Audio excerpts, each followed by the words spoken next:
What's up, everybody? Welcome to the episode. I'm here at the cabin in Iowa. All the guys are out hunting tonight. But anyways, we've had a pretty action-packed week of hunting here. Got a lot of fun episodes coming up for you. But first, before we get to this episode, I want to tell you guys about the 500K subscriber giveaway that we're doing. It's the biggest giveaway that we've ever done. So for all the information, you can go to our website, put a link in the description, and you can sign up there. So there's going to be 16 individual prize winners and one grand prize winner. All the prizes are listed on the website. You can find out all the information you need to know there. So to enter the giveaway, go to the website, enter your name, your email, and then hit enter giveaway. And then you can also get additional entries for every $25 you spend at thehuntingpublic.com. So the last day to enter is October 31st. We will announce the winners in November. And please be aware that the comment section of YouTube is rife with scammers. A lot of times you're going to see a reply back to your comment that says, congratulations, you've won some prize. Text this number. Please do not interact with these scammers. If anything, just report them. So we will never ask you for money when we do these giveaways. And again, we will announce the winners. We will contact the winners directly in November once we've done the drawing. So thanks again for joining us today, and good luck this fall. We're going to get right to it.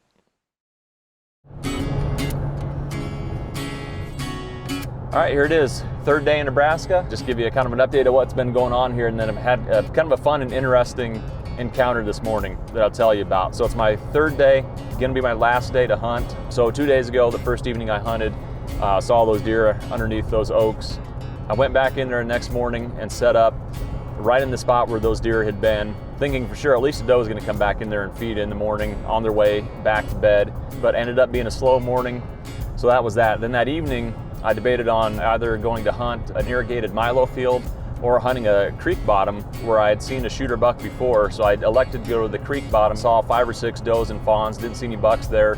Had a doe come by at 18 yards right down the trail that I wanted them to, but she had 2 real small fawns with her. They still had their summer coat, could still see spots. So again, I decided to pass on that doe as well.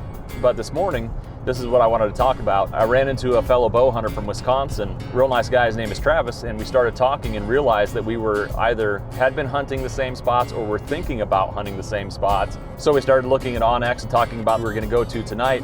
And there's an area that has a milo field, and we started looking at that. I was like, yeah, I'm gonna hunt that property tonight. And I kind of started talking about where I was gonna hunt.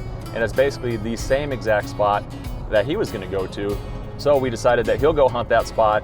He's got a long drive. I make it through this area, more often than he'll be able to, so I can possibly get back in and hunt that some other time. So anyways, it was a lot of fun chatting with Travis. We talked for probably, half hour, 45 minutes, something like that. It's just really cool meeting fellow bow hunters and realizing we were basically on the same wavelength and basically had the same thought process. So anyways, I'm gonna work my way towards where I wanna hunt this evening and then just dive in and start scouting. Hopefully find some fresh sign.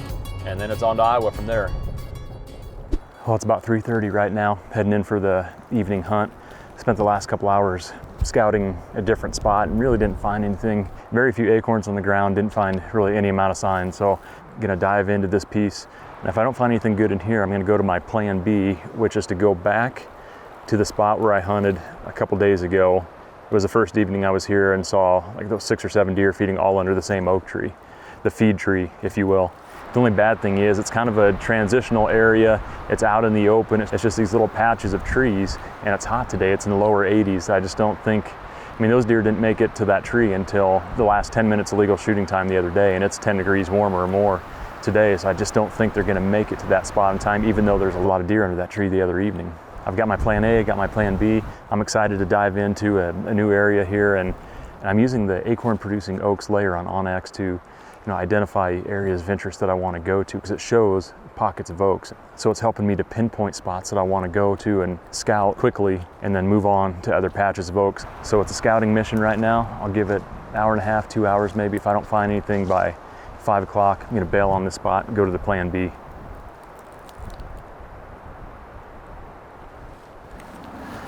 Well, just starting to drop down into this patch of oaks here. Man, it is blazing. It is hot right here.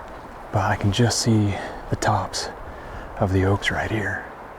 And there's a significant trail coming up out of this bottom here, going out up on top. Been seeing more and more tracks and droppings, just sign in general as I've gotten farther in here.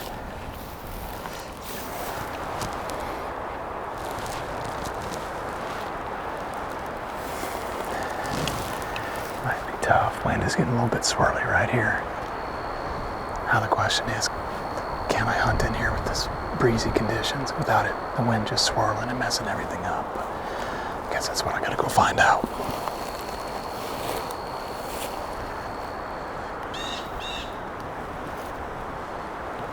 That's what I want to see. Fresh rub right on this trail, leading right down into the oaks. This is what I was seeing on Onyx. It was showing this cluster of oaks in this draw. Thick cover down below, oaks right here, beat down trail, rub on it. And not like it's a ton of sign, but it's buck sign.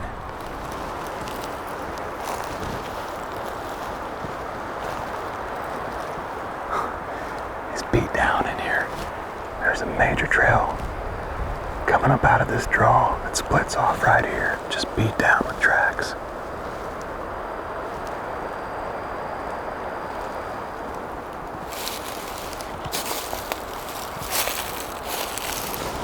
First oak tree I came to, there's acorns. You can see deer prints in the leaves.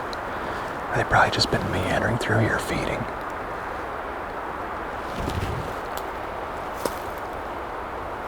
Yeah, this is a spot. It just keeps getting better and better. Just gotta find the right tree to get up in here. It's gonna be tight quarters in here, but the deer are in here for sure. This is what I was hoping for. Finding sign all the way in. Rubs, scrapes, fresh droppings, beaten down trails, acorns all over in here. This is a spot where you can kill one. It's about 4:30 right now. I better hustle, get set up. Being this close to thick cover, deer could get up out of their bed and come feed on acorns at any time. And they could be bedded pretty close here.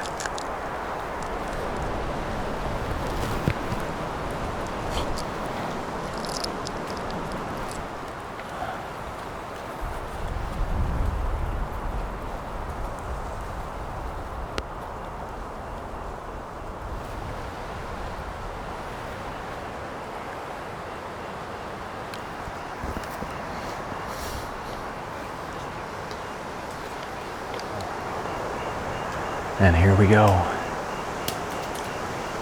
Acorns raining all around me. This is an awesome spot right here. Thick cover, just over the ridge, down this draw, over that ridge. It's all thick. I'm expecting, the deer to come from that direction, and everything converges right behind me here. That's where I found the rub. There's a scrape, and there's another scrape right down below me here. As you can tell, it's close quarters in here. It's just tight. And basically, by the time I actually can see a deer, it will be within bow range. But the cool thing about this spot is, the interesting thing about this spot is that I'm down low. There's a steep ridge there, steep ridge there. And normally, these kinds of spots are just a nightmare for swirling winds.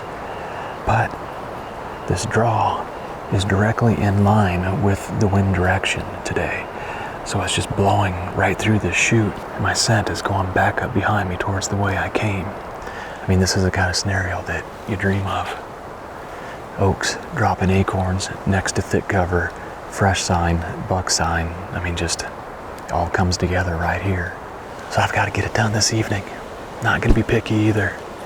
I need to get some meat in the freezer. I'm hunting more for an opportunity, a good close range, high percentage shot. So I'm fired up about this spot. Travis is hunting that other spot that I was going to go into tonight. That is another good area.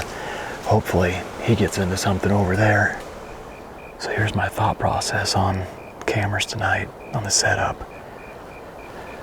This shot, if a deer comes down this trail right here, that's going to be the toughest. I have to turn to my right and shoot. And I can't have the camera arm in this side because it'd be in my way. So I've got it set up and zoomed in on the trail. And that way if a deer comes down, it's not going to be much footage, but I'm going to have my shot in that opening right there. So I'm going to leave that set up there. And then if I have something come in, just about anywhere else here, I just turn the camera and get on it. This is my strong side, so it'll be a lot easier to get a shot right here. 360 camera, has got me covered as well. I'll put this GoPro probably up here somewhere pointing back at me. And then with the head mount camera, you know, obviously it'll pick up whatever I'm looking at. So it's a 4-camera setup tonight, and there's, you know, a decent amount of thought that goes into it. Hunting close quarters like this where the deer can just appear out of nowhere and already be within bow range. Anyways, I've been talking way too much, but just wanted to give you, you know, the full picture and the thought process that goes into the setup here.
But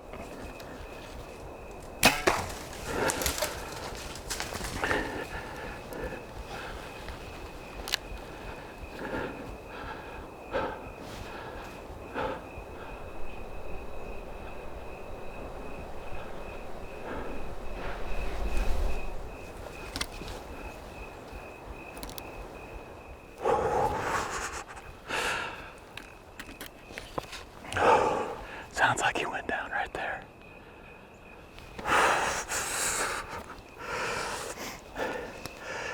He's no giant, but man, that was fun.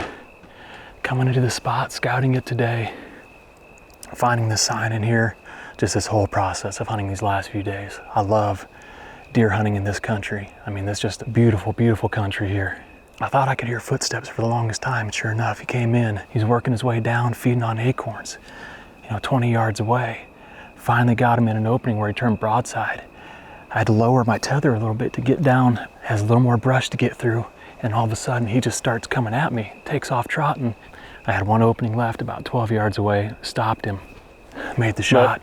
He ran up the hill, and I think I heard him crash up this way, but had all the cameras rolling, so I should at least have something. But that was a fun hunt. Well, still a few minutes of legal shooting time here, but go take a look at the arrow. Don't think I'll have any problem finding him. Pretty sure I heard him crash just up over the top. Looks good. Looked like it was a little bit high mid-body, but angling down. Should have caught the lungs, maybe the top of the heart. How about that? Well, just as I picked my arrow up out of the ground, Travis texted me a picture of a bloody arrow from the spot he went. Awesome. Well, I guess I'm gonna text him back a picture of my bloody arrow. We might have a real busy night tonight, Travis and I.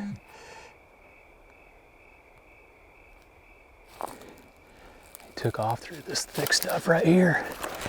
There's blood right away.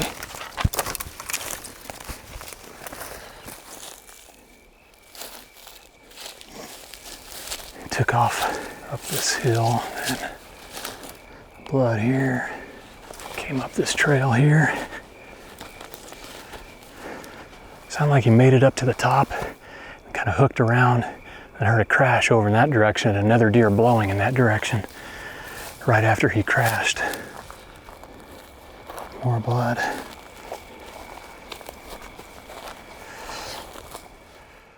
Hey, Travis. I'll head that way. I guess if you want to drop me a pin, I saved a pin over my arrows at. Okay. Okay. So I'll come your direction.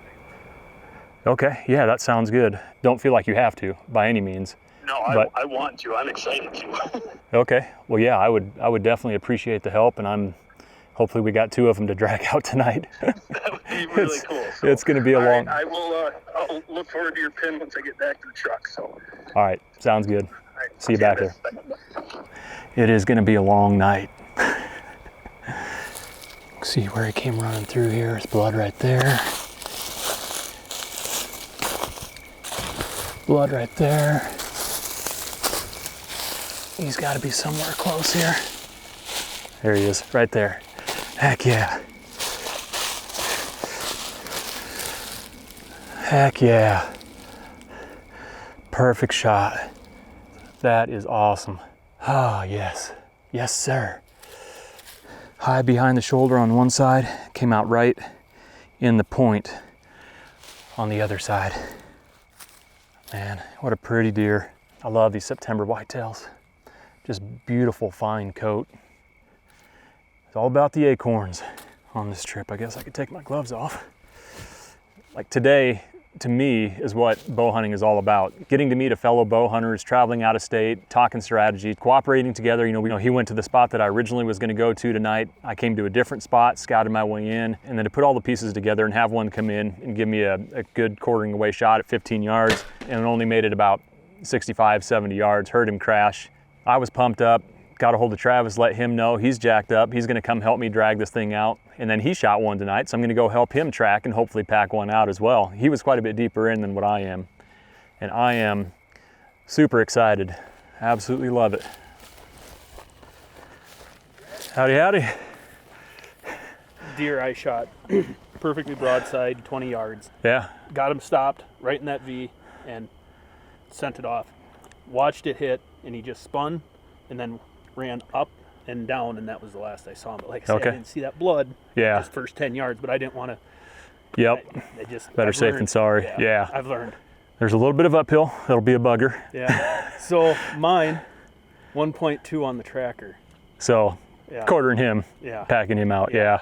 There was 2 guys that showed up in a truck, and I'm like, oh, they got access from the neighbor. Oh, no They- kidding. Yeah, they say they know Zach. So we're looking at the map, and he literally points right to where I wanted to sit tonight. Yep. And I'm like, of course, that's the spot to be, and I knew Yeah. it would be. And they had left a bunch of gear in there last night because they quartered them up, Uh-huh. carried them out. I would have had a better shot here, but my wind was pulling into that and then out. Yeah. It wasn't just pulling out like I was hoping it would, Right. but it worked out really quite well. So Nice. yeah, Heck excited. yeah. I'm not looking forward to that pack, but hey, that's hunting. Hey, it's gonna be a long night, brother. It's gonna be a long night. It's gonna be yeah, but yeah, I mean, whenever Nice. you're ready, I'll gladly help you get yours. Awesome. Well, I appreciate that. It makes it so much more fun to share that with somebody. And I completely agree. now the work begins. All right. Time for the dirty work. Yep. I'll hold a leg. Gonna make an incision here to try to get into the abdomen. I'm just trying to do it without popping him wide. Oh, there we go. Right there it is. Yeah, he's darn tight. Yeah.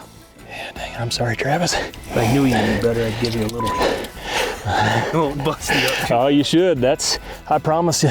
That's the worst. They've made like popped a little bit and had a little bit come out before, but I've never had anything like this. You can give me all the crap you want. We give Aaron the worst time because he's just trying to keep it clean. Yep. You can tell all your buddies and your family about how terrible I am at field dressing too.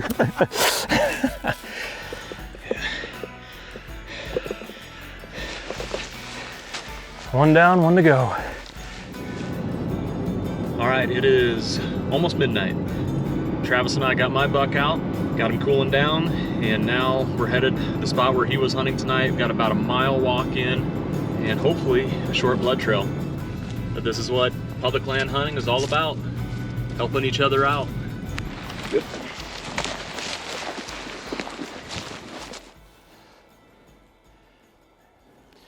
What does it look like on the wrap? A little bit of blood there. Right there. Sweet. That looks good. Okay. I'll just stay with last blood and let you lead the way.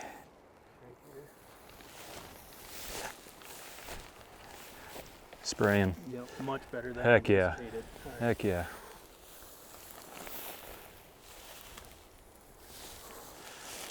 I bet he just made it into the cover. He stood there. Stood there. A little bit darker blood. What's that? Oh, looks like there's foam bubbles in it. I was gonna say some of this looks darker to where maybe Liver? possibly, you know, if he was maybe slightly quarter in two or something, you didn't realize it. If it was anything, it was quarter two, but it was slight. I'm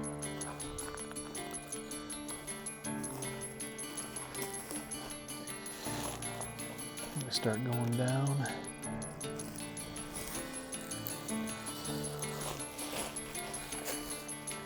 Okay.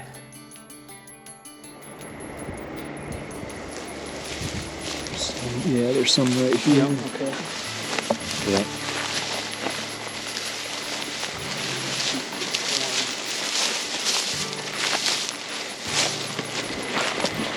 That was last. Okay. It slowed down here all of a sudden. Okay.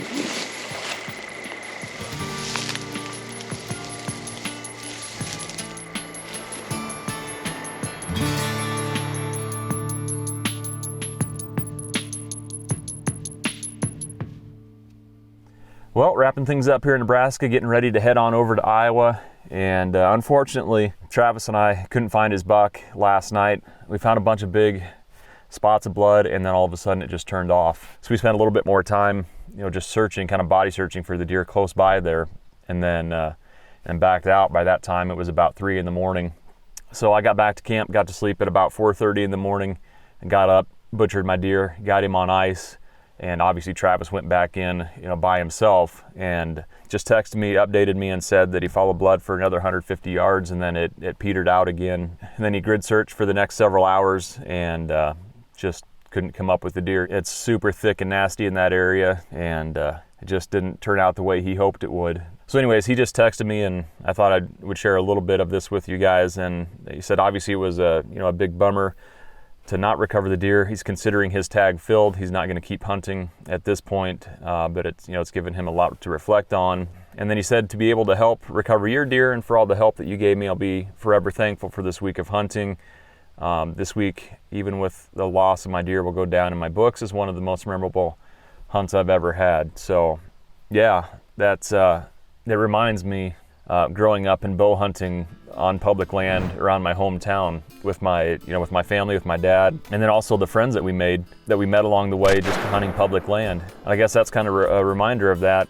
And I think that's what hunting, or a lot of times public land hunting, is all about, because you end up meeting other people that you may not otherwise. When we started THP 5 years ago now, almost exactly 5 years ago now, and actually interestingly, the first hunt for THP was in this area. Actually, Zach was just camped literally right down the road here. So here we are 5 years later now. And the reason that we started THP in the first place was to create content that we kind of felt, there was a little bit of a void out there, something that we could relate to. I guess something that kind of put in the forefront the social aspect of hunting, or bow hunting, or public land hunting. Hunting with your friends, your family, meeting other people out in the field, and working together. Hopefully something that will strengthen the hunting community, because it's so fractured and very divisive at times. So to have that experience meeting Travis, again, that right there is the reason we started THP. So anyways, I realize I've been talking a lot in this episode, but anyways, I thought I'd share that with you guys because it really hit home for me, and hopefully hits home for some other people too. And cannot thank you guys enough. People that watch the show, people that support us, for our partners that we work with. Genuinely can't thank you guys enough, and that is the reason that we get to do what we do. Anyways, I'm gonna head on to Iowa. Season opens in a couple days there. See you on the next one.